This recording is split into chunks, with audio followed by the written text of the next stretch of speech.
Très bien. Donc, après avoir donc donné cette définition, il faut savoir que, comme on l'a dit dans la remarque, pour chaque niveau d'utilité, il y a une courbe d'indifférence. Et donc, plus il y a des niveaux d'utilité, plus il y a des courbes d'indifférence. Donc, il existe autant de courbes d'indifférence qu'il en existe donc, concernant les niveaux d'utilité possibles et imaginables.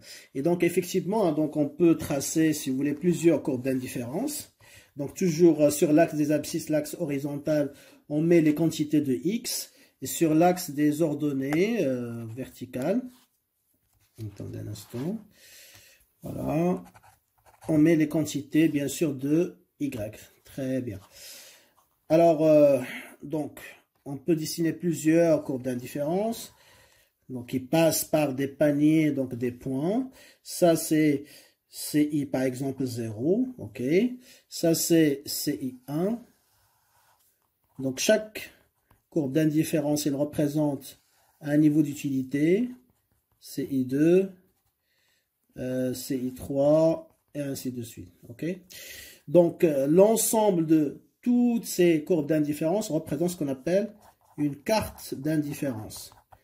Carte, si vous trouvez ce concept, carte d'indifférence, c'est très simple, c'est l'ensemble des courbes d'indifférence.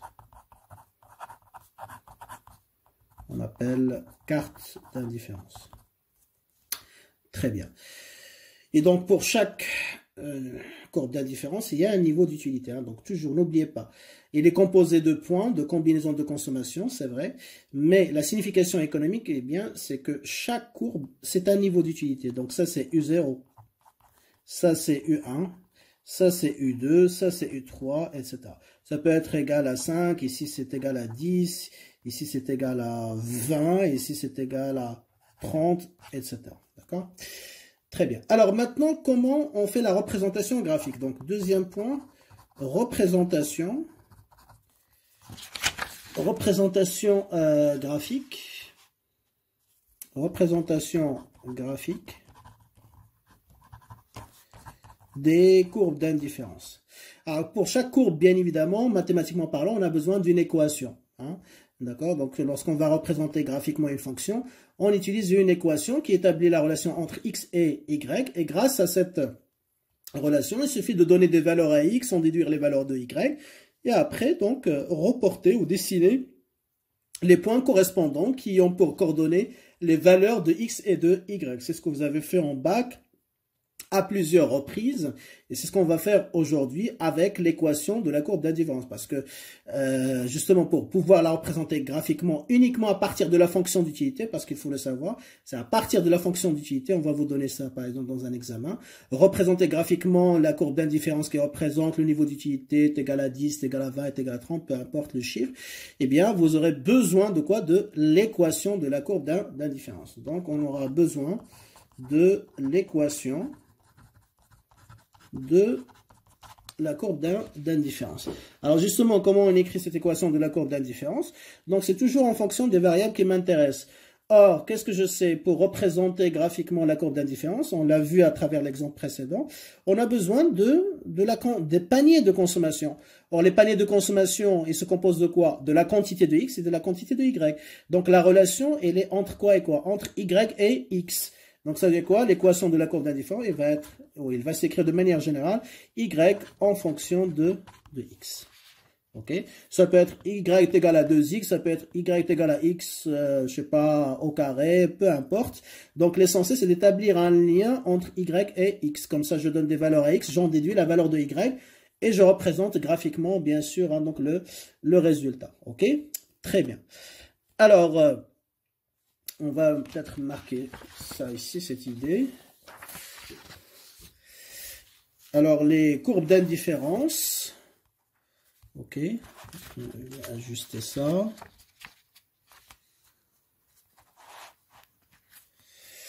Alors, les courbes d'indifférence, ok, donc sont définies. Donc, pour pouvoir les représenter, sont définies par des équations de type, c'est-à-dire de forme, y en fonction de de x. Très bien. Donc, moi, ce qui m'intéresse, c'est comment écrire ou trouver y en fonction de x. Alors, pour cela, donc, on va partir de la définition. Donc, par définition, c'est-à-dire comment je vais trouver l'expression de y en fonction de x. C'est ça qui m'intéresse. Alors, par définition, on sait quoi? On sait que sur la même courbe d'indifférence, et là on va exploiter les remarques qu'on a utilisées tout à l'heure, sur la même courbe d'indifférence, le niveau d'utilité, il est comment? Ben, il est fixe. Le niveau d'utilité reste identique, inchangé. Ça veut dire que U est égal à une constante, soit U0, cette constante. Donc je vais, juste pour simplifier un petit peu donc l'écriture, on va lui donner un nom, donc U0, d'accord? On aurait pu mettre petit a, petit b, etc., peu importe, mais c'est ça la convention, donc U0 est égal à cette constante. Autrement dit, donc sur la même courbe d'indifférence, qu'est-ce qu'on a? On a U est égal à U0. Ça veut dire quoi, U est égal à U0? Ça veut dire juste que le niveau d'utilité, puisque ça c'est une constante, le niveau d'utilité il est fixe. Ça veut dire que le niveau d'utilité est fixe. Est fixe sur la courbe d'indifférence. Sur la même courbe d'indifférence, j'entends. Okay, le niveau d'utilité est fixe. C'est-à-dire sur la courbe qui représente le niveau d'utilité est égal à 12, ben, le niveau d'utilité ne change pas. Il est toujours égal à 12, que je sois en bas, au milieu ou en haut de la même courbe. Maintenant, si je change carrément de courbe, bien sûr, là, le niveau d'utilité va changer. Mais sur la même courbe, le niveau d'utilité reste inchangé. Donc, on va exploiter cette propriété. Donc, on a U, c'est quoi? C'est la fonction d'utilité, n'est-ce pas? Est égal à U0, est égal à une constante. Ça peut être égal à 12, 10, 5, etc. Alors, quand je remplace, ben, on remplace, n'est-ce pas? On remplace U, X, Y par son expression, tout simplement. On va remplacer la fonction d'utilité par son expression. Donc, ce qui nous permet d'écrire UXY est égal à U0. Après, donc, on écrira Y en fonction de X, tout simplement. Donc, on va chercher avec des manipulations mathématiques à écrire ou à obtenir seulement Y en fonction de X. Parce que U, il va disparaître. Hein. Donc, on va, par exemple, imaginons que U est égal à XY. Donc, il n'y a plus de U. Il reste XY. Et après, je vais écrire Y en fonction de X qui va me donner l'équation. Voilà un petit peu la démarche, tout simplement. Donc, je pars de U est égal à U0. Je remplace U par son expression. Et après, j'écris Y en fonction de X. Très bien, voilà un petit peu la démarche. Allez, on va sans tarder procéder à une application, à la résolution de la première application. Donc, je prends quoi? Allez, soit la fonction d'utilité suivante, uxy, qui est égale à x1 demi, y1 demi. C'est un peu racine carrée de x fois racine carrée de y. OK. Alors, question, d'accord. Premièrement, équation de la courbe d'indifférence. Trouver l'équation de la courbe d'indifférence. Très bien. Alors, qu'est-ce qu'on fait? Ben, première étape, on a u xy qui est égal à U0. Ça veut dire quoi? Ça veut dire que sur la même courbe d'indifférence, le niveau d'utilité est égal à une constante. Donc, il ne change pas. Il est fixe. Je remplace. U, c'est quoi? Est égal à x1 demi.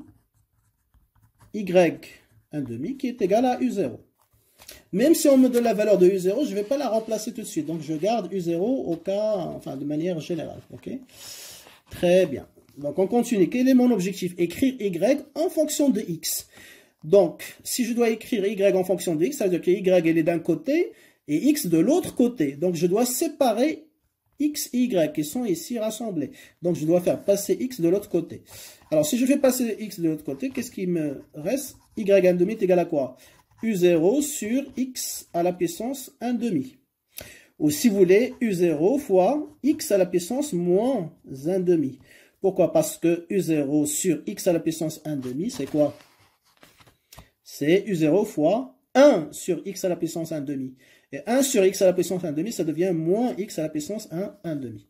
Très bien. Donc, j'ai y1,5 qui est égal à u0 fois x à la puissance moins 1,5. Est-ce que j'ai terminé? Non. Pourquoi? Parce que je dois avoir y en fonction de x, pas y à la puissance 1,5.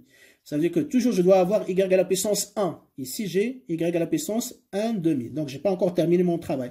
Je dois me débarrasser de 1,5. Et pour me débarrasser de 1,5, en général, lorsque vous avez une puissance, par exemple x à la puissance n, pour éliminer petit n, on élève le tout à la puissance inverse, c'est-à-dire l'inverse de cette puissance. Or, qu'est-ce que j'ai ici? Petit n. Donc, l'inverse de n, c'est 1 sur n. Donc, ça me donne x. Vous voyez, hein, je me suis débarrassé de n. Donc, pour simplifier n ou éliminer n, donc je fais le tout à la puissance inverse. D'accord? Par exemple, si j'ai x à la puissance 3, donc qu'est-ce que je fais? Je fais x à la puissance 3. L'inverse de 3, c'est 1 sur 3. Je simplifie parce que ça fait 3 sur 3, ça fait x. Vous voyez? Et inversement, si vous avez x à la puissance 1 sur 4, vous voulez éliminer 1 sur 4, vous faites l'inverse. L'inverse de 1 sur 4, c'est 4. Donc, ça fait x toujours. Vous voyez? Donc, pareil, on va faire le même travail pour y. 1,5, donc je voudrais éliminer 1,5, donc je fais le tout à la puissance inverse, c'est-à-dire 2. L'inverse de 1,5, etc., c'est 2. Et je fais le même travail pour l'autre thème. Hein. Il y a plein d'étudiants qui oublient ça. Hein. Donc, ils font ça à gauche pour y, mais ils laissent à droite inchangé. Non, il faut faire aussi pareil pour que l'égalité soit toujours respectée mathématiquement. Donc, moins 1,5, le tout à la même puissance que je fais ici, 2. 2, 2. Après, je continue, bien sûr. Ok, donc ça donne quoi? Donc 2 fois 2 sur 2, ça fait 1, donc y. Et ici, hein, donc c'est a fois b à la puissance n, donc ça fait a à la puissance n fois b à la puissance n. Donc la puissance commune, je vais l'appliquer à chacun des deux termes. Donc ça fait u0 au carré et x à la puissance moins 1,5, le tout au carré. D'accord? Ce que j'ai fait ici pour U0, je le fais aussi pour x à la puissance moins 1,5. D'accord? Très bien. Continue ici. Donc, ça donne quoi? Donc, ça donne y, U0 au carré, ça ne change pas. Et puisqu'on a ici x moins 1,5, donc ça fait moins 2 sur 2. Je multiplie, hein, donc c'est multiplication. Il reste x moins 1. Je simplifie par 2, il reste moins 1. Donc, je le mets ici, x à la puissance moins 1.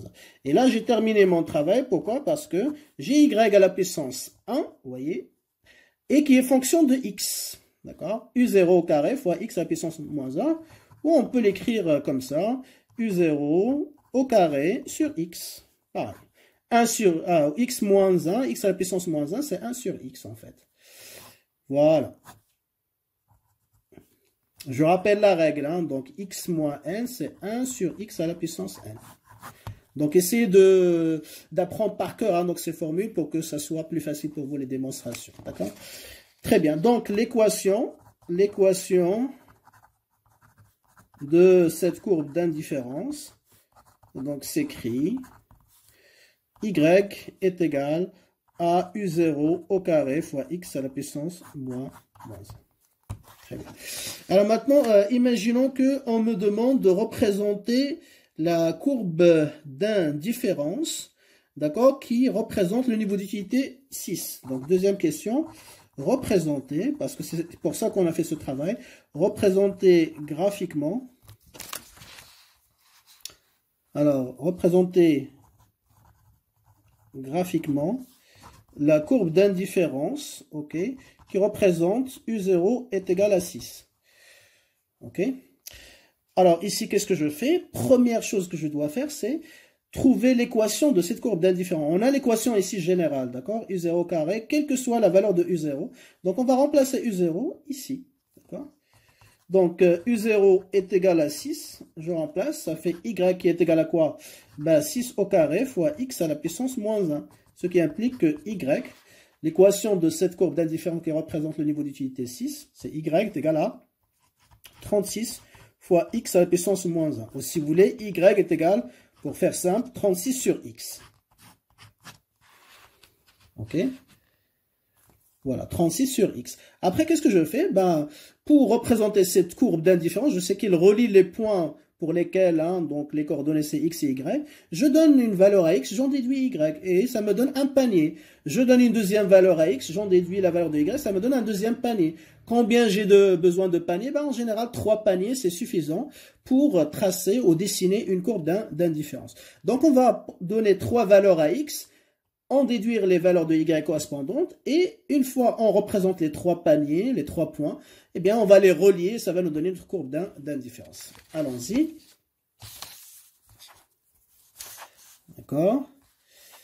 Alors, donc on a y est égal à 36 sur x. Donc je prends les valeurs les plus simples. X est égal à 6. Donc y est égal à 36 sur 6, ça fait 6. Donc, mon premier panier, je vais l'appeler A, 6, 6. Premier point. Ensuite, je donne à x, par exemple, 4. Eh bien, y sera égal à 36 sur 4, ça fait 9. Et j'obtiens mon deuxième panier, 4, 9. OK.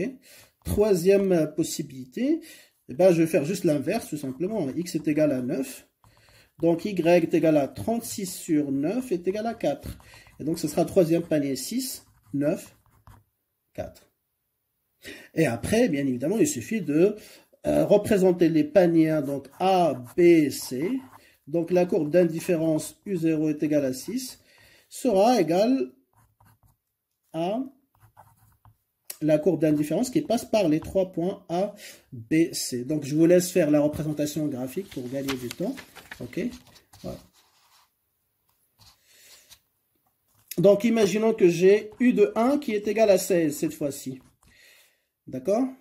Comment je vais représenter cette courbe d'indifférence? Regardez, 1, même si on a U0 dans l'équation de la courbe d'indifférence, c'est pas grave. Ça veut dire juste le niveau d'utilité. Donc, ne vous inquiétez pas par rapport à ça. Donc, Y est égal à U0, on a dit, donc, sur X. Je remplace, ça fait 16 sur X. Tout simplement. Donc, même si j'ai U0 ici, U1, donc ça veut dire juste le niveau d'utilité de la courbe d'indifférence. Donc, peu importe. Donc, ça fait 16 sur x. Après, je fais le même travail. Donc, je donne des valeurs à x, c'est égal à 4. Donc, y est égal à 4. Donc, j'aurai, par exemple, le panier D, 4, 4. OK. X est égal à, je prends 2, par exemple. Donc, y sera égal à 8. Donc, le panier E, c'est 2, 8. Et pareil, si je prends x est égal à 8, donc y, ce sera égal à 2. Donc, j'aurai le panier F. D'accord, 8, 2. Et donc, la courbe d'indifférence, donc il représente U1 qui est égal à 16. D'accord. Pardon, pas 16, excusez-moi, parce qu'on a dit tout à l'heure U0 au carré sur X. Donc c'est 4 ici, excusez-moi. D'accord. Et donc, ce qui nous donne, bien sûr, 4 au carré, ça fait 16 sur X. Donc là, c'est plus correct. Donc, U1 est égal à 4, autant pour moi. Voilà. Donc, la courbe d'indifférence qui représente U1 qui est égal à 4. Donc, c'est la courbe d'indifférence qui passe par ces 3 points. C'est-à-dire D, E, F. Donc, vous pourrez faire la représentation graphique, bien sûr. OK. Très bien. Voilà un petit peu donc comment on trace, on représente graphiquement donc ces courbes d'indifférence à partir de la fonction d'utilité. OK. Très bien. Alors maintenant, donc, on va essayer de voir d'autres applications qui se rapprochent un peu plus des questions d'examen. D'accord. Où on manipule un peu plus donc cette équation. Alors, soit uxy est égal à 2x plus 5y au carré. Alors, première question, donner l'équation, question classique, de la courbe d'indifférence. OK. Alors, qu'est-ce qu'on fait pour l'équation? Maintenant, vous avez compris le principe. On part toujours de uxy qui est égal à u0. On remplace, ça fait 2x plus 5y au carré qui est égal à u0. OK. Après, donc, quel est mon objectif? C'est d'écrire y en fonction de x, n'est-ce pas? Donc, qu'est-ce que je vais faire? Je vais me débarrasser du carré ici. parce que je dois avoir y à la puissance 1. Donc, pour avoir le carré, qu'est-ce qu'on a dit tout à l'heure? Lorsqu'on a une puissance, on veut l'éliminer, on va mettre le tout à la puissance inverse. Donc, ça fait au carré, le tout à la puissance 1, donc 1 demi, est égal à U0, et je fais le même travail à la puissance 1 demi. Pas au carré, mais la puissance inverse que je mets ici, parce que ça existe déjà. Je simplifie ici par 2. Qu'est-ce qui me reste? 2x plus 5y qui est égal à U0 à la puissance 1 demi. Évitez de mettre racine carrée parce que ça va devenir compliqué pour vous après. Très bien, donc on continue. Donc, quel est mon objectif toujours? Écrire y en fonction de x. Donc, je fais passer x de l'autre côté. Donc, ça fait 5y qui est égal à quoi? U0 à la puissance 1 demi moins 2x, n'est-ce pas? Très bien. Pour avoir y, on va diviser le tout par 5, n'est-ce pas? Donc là, ça va être éliminé. Donc, il reste U0 à la puissance 1 demi moins 2x sur 5. Et là, j'ai terminé mon travail. Pourquoi? Parce que y, elle est à la puissance 1. Voilà, et les fonctions de x, elle est là, U0 et x, bien sûr. Très bien, voilà l'équation finale. Deuxième question. Quelles conditions, donc quelles conditions doit vérifier, ok, U0, c'est-à-dire le niveau d'utilité, pour que y, donc la quantité du bien y, ait un sens économique. Voilà une question de type examen. Pour que y ait un sens économique. Ok? Très bien. Alors, quelles conditions? Quand vous avez ça, quelles conditions? Ça veut dire quoi? Ça veut dire que, qu'est-ce qui nous intéresse ici? C'est U0. Comment il doit être U0? Comment il doit être U0? Est-ce qu'il doit être supérieur par rapport à une valeur? Est-ce qu'il doit être inférieur à une valeur? Ou est-ce qu'il doit être égal à une certaine valeur? C'est ça ce qu'on entend par quelles conditions. C'est-à-dire, il doit être comment? Hein? Donc, supérieur, inférieur ou égal par rapport à une certaine valeur. Donc, c'est ce qu'on va chercher ici. Alors, Y a un sens économique, parce que c'est ça l'objectif. A un sens économique. Donc là, je regarde, je me rappelle, qu'est-ce qui n'a pas un sens économique? Puisqu'on parle des quantités des biens. Les quantités des biens. Donc, ils n'ont pas de sens économique lorsqu'ils sont négatifs, n'est-ce pas? Donc, quand est-ce qu'ils ont un sens économique? Si, seulement si, soit y est égal à 0, soit il est supérieur strictement à 0. Donc, supérieur ou égal à 0, tout simplement. Donc, la quantité d'un bien a un sens économique, c'est seulement si, soit elle est égale à 0, soit elle est strictement positive. S'il est négatif, il n'a pas de sens économique. Et donc, qu'est-ce que je sais? Je sais que y, c'est quoi? C'est l'équation de la courbe d'indifférence. Donc, je remplace y par son expression. Or, on a, qu'est-ce qu'on a? Y est égal à combien? U0 à la puissance 1 demi moins 2x sur 5. Donc, y supérieur ou égal à 0, je vais remplacer y par cette expression.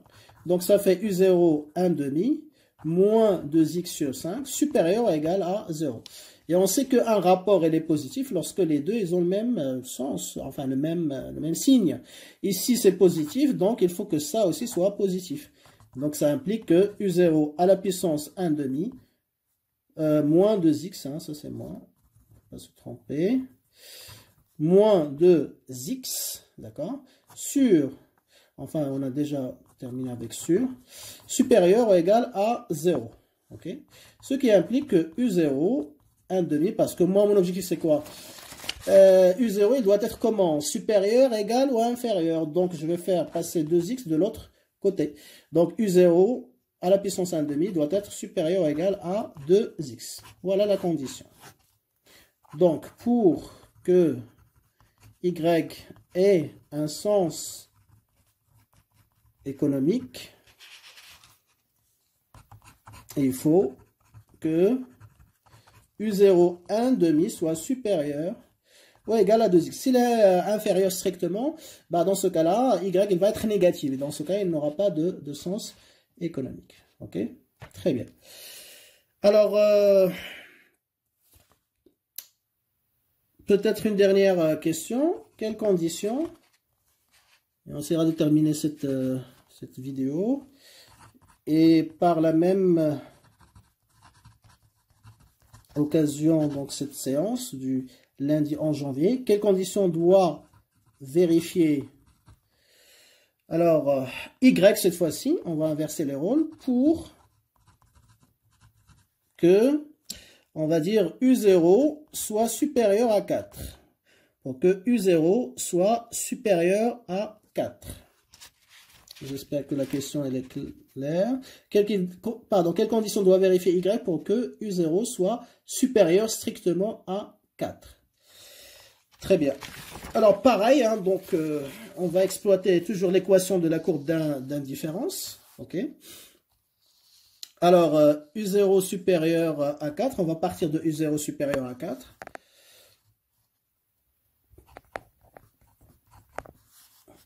Donc, pour que U0 soit supérieur à 4, donc c'est ça notre objectif, hein, donc comme on a dit. Alors, je sais que Y est égal à U0 à la puissance 1 demi moins 2x sur 5. D'accord? Donc là, puisque U0 est supérieur à 4, donc on doit trouver U0 à travers cette expression. Donc ça veut dire quoi? Ça veut dire que U0 à la puissance 1 demi moins 2x est égal à quoi? Ben, est égal à 5y. Voilà. Donc U0 à la puissance 1 demi, ok, est égal bien sûr à 5 ou 2x plus 5y. Donc on va revenir un petit peu en arrière, comme on a dit tout à l'heure. Ok. Donc U0, 1 demi, le tout au carré. Pourquoi je fais au carré? Pour me débarrasser de 1 demi. Ok, donc ça fait 2x plus 5y au carré aussi. Donc là, il va rester U0 qui est égal à 2x plus 5y au carré. Donc j'ai fait un petit peu le chemin juste comme ça pour le rappel, mais sinon, on pourrait le prendre dès le départ parce qu'on avait U est égal à 2x plus 5y au carré est égal à U0. Ok, très bien, c'est pas grave. Alors, j'ai U0 supérieur à 4. Ça veut dire quoi? Ça veut dire que 2x plus 5y au carré est supérieur à 4. Pardon, voilà. J'essaie de soigner un petit peu, voilà, l'écriture. Donc, ça veut dire quoi? Ça veut dire que 2x plus 5y, parce que ce qui m'intéresse, c'est y, au carré. Donc, ça fait 4, c'est quoi? C'est 2 au carré aussi. Ce qui implique, bien sûr, que 2x plus 5y est supérieur à 2. Tout simplement, d'accord? Qu'est-ce qui nous intéresse? C'est avoir la condition que doit respecter y, c'est-à-dire est-ce que y est supérieur, inférieur ou égal, comme on a dit tout à l'heure. Donc ça veut dire que 5y est supérieur à 2 moins 2x. Et donc, y qui nous intéresse, je vais diviser par 5, les deux termes, ça fait supérieur à 2 moins 2x sur 5. Voilà la condition que doit vérifier y pour que U0 soit supérieur à 4. Ok? Très bien. Donc, voilà un petit peu un exemple, comment on manipule, comment on utilise un petit peu les différentes équations de la courbe d'indifférence. Ok? Donc, on va arrêter à ce niveau-là. Donc, on a vu un petit peu comment on définit la courbe d'indifférence, comment on la représente graphiquement, etc.